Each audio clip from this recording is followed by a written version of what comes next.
শেষ আয়াতে লাকাদ জাআকুম, অবশ্যই অবশ্যই তোমাদের কাছে এসেছেন রাসূলুম মিন আনফুসিকুম, তোমাদের মধ্য থেকে শানওয়ালা ইজ্জতওয়ালা আলা রাসূল তোমাদের কাছে এসেছেন, যে রাসূল আজিজুন আলাইহি মা আনিতুম, তোমরা কোনো কষ্টে পড়লে, তোমাদের কোনো দুঃখ দেখলে, তোমাদের কোনো সমস্যা দেখলে, যে নবীজির সবচেয়ে বেশি খারাপ লাগে, সবচেয়ে বেশি উম্মত প্রিয় আজিজ, সবচেয়ে বেশি উম্মত প্রিয় হারিসুন আলাইকুম বিল মুমিনিন, যিনি অত্যন্ত আশাবাদী উম্মতের ব্যাপারে, অত্যন্ত ভালোবাসা প্রিয় উম্মতের জন্য, যারা মুমিন হবে তাদের জন্য তিনি অত্যন্ত আশাবাদী। রাউফুর রহিম, রাউফ আল্লাহ তাআলার নাম, রহিম আল্লাহ তাআলার নাম, এই দুটোটা নাম আল্লাহ তাআলা নবীকে দিয়েছেন। আল্লাহ যেরকম অতি দয়ালু মেহেরবান দয়াবান, আল্লাহ তাআলা যেরকম দুনিয়া এবং আখিরাতে দয়াবান, আল্লাহ তাআলা বলেন রাউফ, তোমাদের জন্য আমার নবীও সেরকম ভাবে দয়াবান। আমার নবী তোমাদের জন্য দুনিয়াতেও রহিম, আখিরাতেও রহিম। দুনিয়াতেও দয়া দেখায় আছে, আখিরাতেও দয়া দেখাবে। নবী ছাড়া কোনো উপায় থাকবে না।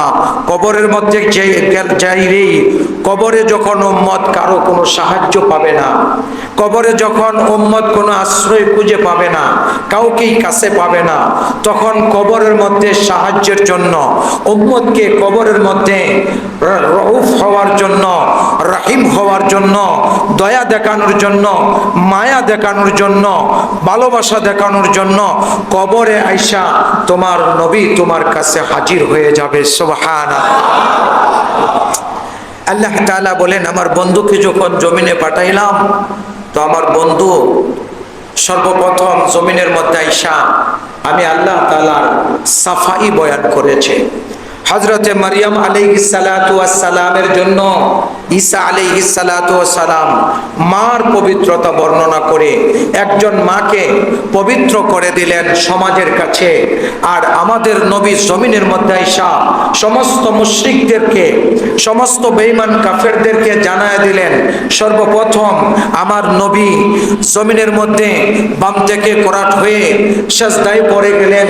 সেজদায় পড়া এক মুষ্টি মাটি হাতের মধ্যে নিলেন, নিয়ে সেজদারত অবস্থায় আল্লাহর রাসূল বললেন আল্লাহু আকবার আলহামদুলিল্লাহি কাসীরা সুবহানাল্লাহি বুকরাতাও ওয়া আসীলা। আল্লাহর রাসূল সর্বপ্রথম এই কালিমাটা পড়ার সাথে সাথে আঙ্গুলটা এরকম সেজদা থেকে ওইটা উঁচু করলেন, মুঠের মধ্যে এক মুষ্টি মাটি নিলেন আর এরকম আঙ্গুলটা উঠালেন, উঠায় বললেন লা ইলাহা ইল্লাল্লাহু ইন্নী মুহাম্মাদুর রাসূলুল্লাহ সাল্লাল্লাহু আলাইহি ওয়াসাল্লাম। তিনি যে নবী, নবীর সাক্ষ্য সর্বপ্রথম নবী নিজেকে নিজে নবী হিসাবে পরিচয় দিলেন এবং আল্লাহ তাআলা এক বলে ঘোষণা দিলেন। দেওয়ার পরে আল্লাহর রাসূল সাজদারত অবস্থায় আল্লাহ তাআলার কাছে আরেকটা আবদার করে দিলেন, সেটা হলো উম্মতের আবদার।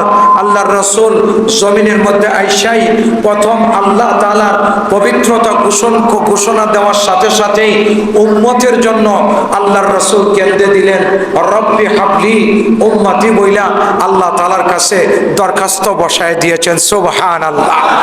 এটা শানওয়ালা রাসূলের শান। এরকম শান অন্য কোন নবীকে আল্লাহ তাআলা দেয় নাই।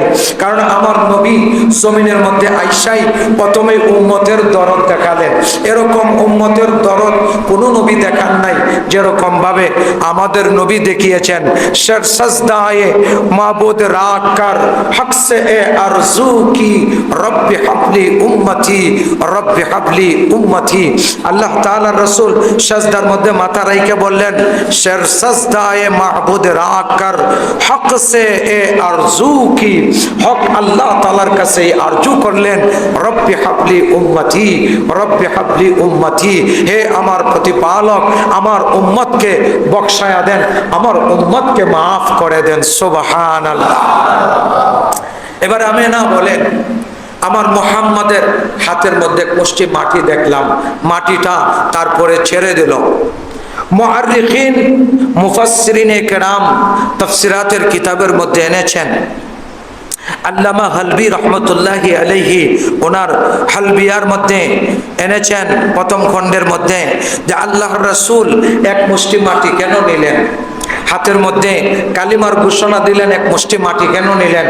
তার ব্যাখ্যায় লিখেছে, আল্লাহর রাসূল জমিনের মধ্যে এক মুষ্টি মাটি হাতের মধ্যে নিচ্ছেন, মানে আল্লাহ তাআলা পুরা পৃথিবীর মাটিকে নবীর মুষ্টির মধ্যে দিয়া ঘোষণা দিয়ে দিলেন, বন্ধু আমি যেরকম এক আল্লাহ, আমি আল্লাহ ছাড়া ব্যতীত আর কেউ নাই, আমি আল্লাহর ক্ষমতা যেরকম সব জায়গার মধ্যে, আপনি মুহাম্মদ জমিনের মধ্যে এসেছেন, জমিনটা আপনার কদমে দিয়ে দিলাম, এখন থেকে জমিনের যত কিছু আছে সব আপনার রহমতে বাঁচবে, আপনার রহমত পাইয়েই সবাই চলবে, আপনার রহমতের সবাই আশায় থাকবে। সুবহানাল্লাহ। আল্লাহর রাসূলকে এবার মা আমেনা কোলের মধ্যে নিলেন। কোলের মধ্যে নিয়ে আরবের রীতি অনুযায়ী যেই বাচ্চাটা রাত্রের বেলা হয়, সূর্য ওঠার আগে, তাকে আরবের নিয়ম অনুযায়ী একটা বড় বোল দিয়া, সিলভার বা স্টিল জাতীয় এরকম একটা বোল দিয়া তারে ডাইকা রাখে, যাতে করে বদনজর না লাগে। আল্লাহ রাসূল তো আসছেন সমস্ত বদনজরকে নষ্ট করার জন্য, সমস্ত বাতিলকে নষ্ট করার জন্য। যখন আল্লাহর রাসূলকে ডাকার জন্য একটা পাত্র মা আমেনা আয়না রাখলেন, আল্লাহর রাসূলকে ডাইকা দেওয়ার জন্য উপরে রাখছেন, তো আস্তে করে ওই স্টিলের পাতিলটা যেটা দিয়া নবীকে ডাকা হলো, ওইটা আস্তে করে মধ্যখান দিয়া বাইঙ্গা দুই টুকরা হয়ে পড়ে গেছে। সুবহানাল্লাহ। মা আমেনা বলেন, আমি আশ্চর্যান্বিত হয়ে আবার যে আর একটা এরকম ডাকটা আনলাম, আমার ছেলেকে বদনজর থেকে বাঁচানোর জন্য ডাইকা দিব। তো আমি আবার যখন আরেকটা পাত্র আনলাম, আয়না ডাইকা দিলাম, তো আমি দেখতেছি ডাকতে দেরি হয়েছে, দ্বিতীয় পাতিলটাও ভাঙতে দেরি হয় নাই। সুবহানাল্লাহ। আমি তখন আশ্চর্যান্বিত হয়ে গেলাম। তো আমার আশ্চর্যান্বিত বোধ দেখে মরিয়ম আলাইহিস সালাতু ওয়াস সালাম, ঈসা আলাইহিস সালাতু ওয়াস সালামের মা এবং হযরতে আসিয়া, যিনি হযরতে আসিয়া যিনি ফেরাউনের স্ত্রী ছিলেন, তিনজন মহিলাকে আল্লাহ তাআলা বাছাই করে জমিনের মধ্যে রেখেছেন, যাদের কাছ থেকে আল্লাহ তাআলা বিরাট বিরাট পরীক্ষা নিয়েছেন, যাদেরকে আল্লাহ তাআলা কুমারী রেখে দিয়েছেন। ফেরাউনের ঘরে ছিল, কিন্তু ফেরাউন কখনো বিবি আসিয়ার কাছেও আসতে পারে নাই। আল্লাহ তাআলা ফেরাউন থেকে বিবি আসিয়াকে হেফাজত করেছেন। আর আল্লাহর রাসূল যখন হযরতে খাদিজাতুল কুবরাকে কবরে রাখতেছেন, ওই সময় আল্লাহর রাসূল বলেছিলেন, খাদিজা আমার তিনজন বিবি তুমি যা কবরের মধ্যে পাইবা, কোন তিনজন বিবি কবরে এসে দেখা করবে, তাদেরকে আমি মুহাম্মাদের পক্ষ থেকে সালাম জানাইবা। সুবহানাল্লাহ। আল্লাহর রাসূলকে খাদিজা জিজ্ঞাসা করেন, ওগো আল্লাহর রাসূল, তারা কারা যারা আমার আগে তাদের সাথে আপনার বিবাহের কথা চলতেছে, যাদের সাথে আপনার বিবাহ হয়েছে? আল্লাহর রাসূল বলেন, বিবাহ হয় নাই।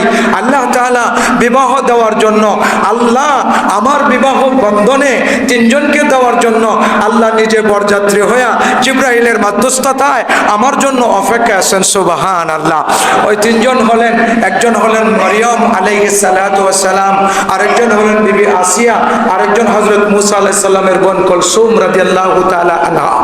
এই তিনজনের দুইজন, একজন বলতেছে, বিবি মরিয়ম বলতেছে, ও আমেনা আপনি আশ্চর্যান্বিত হয়েন না, এগুলো দুনিয়ার কোনো কিছু আপনার সন্তানের জন্য লাগবে না।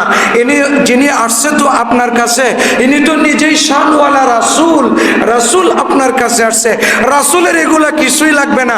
আরবের যত কুপ্রথা আছে, আরবের যত অপপ্রথা আছে, সমস্ত কুপ্রথা অপপ্রথা মুহাম্মদের গলায়, মুহাম্মদের নূরের কারণে সব ধ্বংস হয়ে যাবে। সুবহানাল্লাহ।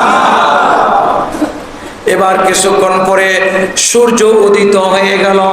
এবার সূর্য উদিত হওয়ার পরে হযরতে আব্বাস রাদিয়াল্লাহু তাআলা আনহু দেখতে আসছেন, এরকম ভাবে আব্দুল মুত্তালিবও দেখতে আসছেন। আব্দুল মুত্তালিব আইসা দেখে আমেনার ঘর পুরাটা নূরে আলোকিত হয়ে গেছে।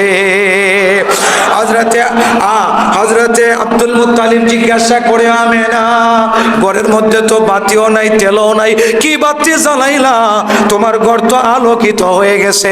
তখন আমেনা বলে, আব্বাজান, আপনার রেখে যাওয়া আব্দুল্লাহর উরস জাতের রেখে যাওয়া সন্তান আমার ঘর থেকে প্রসব হয়েছে, আসেন দেখা যান, আমার ঘরে নূরের চাঁদ উদিত হয়েছে।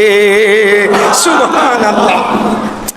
সেই কথাটাই আল্লাহর এক বান্দা বলে, নূরে জগ জগায়া গে आमना के आंगन में, नूरे जोग जगाया है आमना के आंगन में, जिसको नम की कलमा सारे दुनिया पढ़ती है, वो आरब का जागे, वो आरब का शाहे, आमना की आंगन में नूर जग जगाया है, आमना की आंगन में।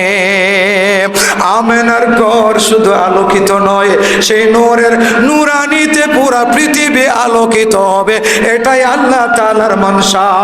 এবার আব্দুল মুত্তালিব বলে, আমার কলিজার টুকরার সন্তান আব্দুল্লাহর সন্তানকে আমার কুলের মধ্যে দাও। হযরতে আমেনা কাপড় দিয়ে গুছাইয়া আল্লাহর রাসূলকে যখন আব্দুল মুত্তালিবের কাছে দিলেন, আব্দুল মুত্তালিব আর দেরি করে নাই, দৌড়ায়া আল্লাহর রাসূলকে কুলের মধ্যে কাপড় দিয়া ঢাইকা আব্দুল মুত্তালিব মাতাফের মধ্যে চলে আসছে। মাতাফের মধ্যে আইসা নবীকে নিয়ে তোয়াফ করার জন্য যখন রওনা করেছে, পাথরের দিকে গেছে চুমা দেওয়ার জন্য, তো আব্দুল মুত্তালিব তাকায়া দেখে হাজরে আসওয়াদ গর্ত থেকে বের হয়ে আইসা আল্লাহর রাসূলের চেহারার মধ্যে চুমা দেওয়ার জন্য বেকরার হয়ে গেছে। জুড়ে আওয়াজ দিয়ে বলুন সুবহানাল্লাহ। আব্দুল মুত্তালিব বলে, আমার কলিজার টুকরা মুহাম্মদকে নিলাম পাথরকে চুমা দেওয়ার জন্য, আমি তাকায়া দেখলাম পাথর গর্ত থেকে বের হইয়া আইসা আমার মুহাম্মদকে চুমা দেওয়ার জন্য বেকরার হয়ে গেছে। সুবহানাল্লাহ। আমি তখন একটা চিৎকার দিলাম, হে আরবের মানুষেরা, ইয়া মাশারাল কুরাইশ, ইয়া মাশারাল আরব, হে আরবের মানুষেরা, আসো আসো, আইসা তোমরা দেখে যাও আমার আব্দুল্লাহর ঘরে নূরের ঝলক উজ্জ্বল হয়েছে, আমার আব্দুল্লাহর ঘরে নূরে চমকাচ্ছে, সেই নূরানি মুহাম্মদ এসেছে। এর আগে আব্দুল্লাহ রাদিয়াল্লাহু তাআলা আনহার ঘরে যখন যায়, মা আমেনা যে ঘরের মধ্যে বসবাস, সেই ঘরের মধ্যে যায়া আব্দুল মুত্তালিব ডাক দে, ও আমেনা, মুহাম্মদকে আমার কোলে দাও। সুবহানাল্লাহ। আমেনা জিজ্ঞাসা করে, আমার ছেলের নাম তো এখনো রাখি নাই, আমার ছেলের নাম তো এখনো দেই নাই, আপনি এটা কি নাম দিলেন? তো আব্দুল মুত্তালিব বলে, আমেনা, আমি তো নাম দেই নাই, আমাকে কে যেন বলতেছে এই সন্তানটাকে তুমি কোলে নেওয়ার আগে তুমি একটা নাম দিয়ে ডাকবা, এই নামটা তার মাহবুব পছন্দ করে আল্লাহ তাআলা মাহবুব হইয়া সংরক্ষণ করে রেখেছে, ওই সংরক্ষিত নাম দিয়ে তাকে ডাক দিবা। যাই আব্দুল মুত্তালিব তখন ইচ্ছা করে অন্য নাম ডাকতে চাইছিল, আলী ডাকতে চাইছিল, অন্য কিছু ডাকতে চাইছিল। আব্দুল মুত্তালিব বলে, আমি যা ডাক দিতে চাইছিলাম একটা, মুখ দিয়ে বাইরে হইছে, ও আমেনা, তোমার মুহাম্মদকে আমার কোলের মধ্যে দাও। সুবহানাল্লাহ। এবার আব্দুল মুত্তালিব মাতাফের মধ্যে এলান করে দিল, ও মক্কার মানুষেরা, ও মক্কার সম্ভ্রান্ত ফ্যামিলির লোকেরা, আসো, আমার কোলের মধ্যে যেই নূর এসেছে সেই নূরটা দেখে যাও। মানুষ তখন আসতে শুরু করলো, মাতাফের চতুর্দিক দিয়ে মানুষ ছিল, তওয়াফ করতেছিল, তারা তখন আয়সা দেখতেছে আল্লাহর রাসূলের নূরে নূরানি হয়ে পুরাটা মাতাফ আলোকিত হয়ে গেছে। সুবহানাল্লাহ। এই আশ্চর্যকর দৃশ্য আল্লাহ তাআলা দেখালেন।